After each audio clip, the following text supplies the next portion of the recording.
वारी वारी कीर्तनाची वारी। तुकोबराय त्या ठिकाणी म्हणतात की भगवंता, आम्ही जसं अखंड देवाचं नामचिंतन केलं तसं माझ्या पूर्वजांनी, माझ्या वडिलांनी तुमचं अखंड नामचिंतन केलं। का केलं? कारण ह्या भगवंताने ह्या भक्ताचं रक्षण करण्याकरता, दृष्टांत संहार करण्याकरता अनेक अवतार घेतलेले आहेत। अनेक अवतार घेसी भक्ता कारणे,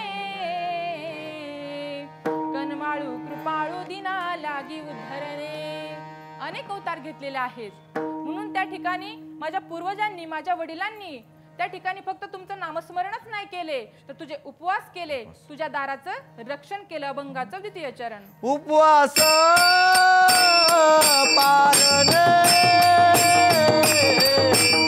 राखीला दार वंट, उपवास पारणे राखीला दार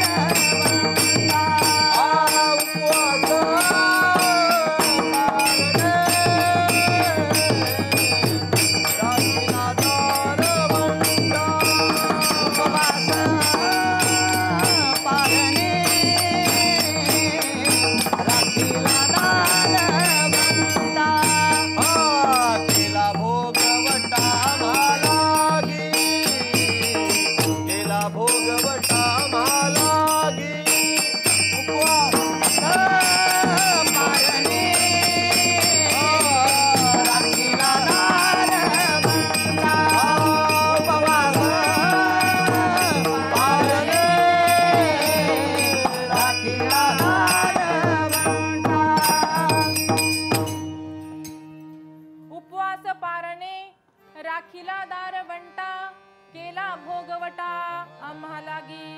तुकोबराय म्हणतात की भगवंता, तुझे उपवास केले, तुझ्या दाराचं रक्षण केलं। आता उपवास या शब्दाचा अर्थ काय आहे? उप म्हणजे परमात्मा आणि वास म्हणजे सानिध्य।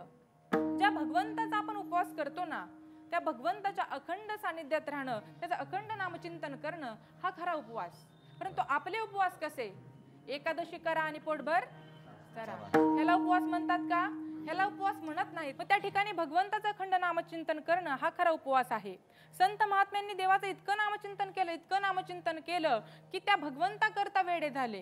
पण ज्या भगवंता करता आपण वेडे होतो ना, त्या भगवंताला ओळखण्याचं वर्म माहिती पाहिजे। कारण वर्म जर चुकलं ना, तर त्या ठिकाणी दुःख भोगावं लागतं।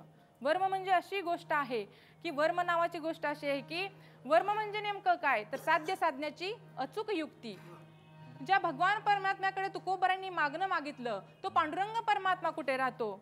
चंद्रभागेच्या वाळवंट्यामध्ये तो माझा पांडुरंग परमात्मा राहतो। तुकोबराय ह्या भगवंता करता इतके वेडे झाले होते, इतके वेडे झाले होते की तुकोबरायांनी अक्षरशः विठ्ठलाची मूर्त आपल्या डोक्यावरती घेतली आणि दारोदार असं म्हणत हिंडू लागले, देव घ्या कोणी, देव घ्या कोणी, आयता आला घर पुसोनी। आयता आलेला आहे, कुणीतरी देव घ्या। परंतु लोक काय म्हणतात? देवन लगे, देवन लगे, सांठवणीचे रुदले जागे, आम्हाला देव नको। पुन्हा तुकोबराय काय म्हणतात? देव घ्या फुका, देव घ्या फुका, न लगे रुका, मोल काय, आम्हाला नको। त्या ठिकाणी आषाढी एकादशी जवळ आली होती। सर्व वारकरी त्या ठिकाणी पंढरपूरच्या दिशेने वाटचाल करत होते। परंतु तुकोबरायांच्या सर्वांगामध्ये घाम भरलेला होता, तापाने ते फणफणले होते। तुकोबरायांचं मन देहूकडे, देहूच्या वाटेकडे लागलेलं होतं। त्यांचं मन त्या ठिकाणी काही रमेना। प्रत्येक येणाऱ्या जाणाऱ्यांना तुकोबराय हात जोडायचे आणि विनंती करायचे, वचन ऐका कमळापती, माझी रंकाची विनंती, कर जोडितो कथे काळी, आपण असावे जवळी। सर्व वारकरी त्या ठिकाणी पंढरपूरला गेले।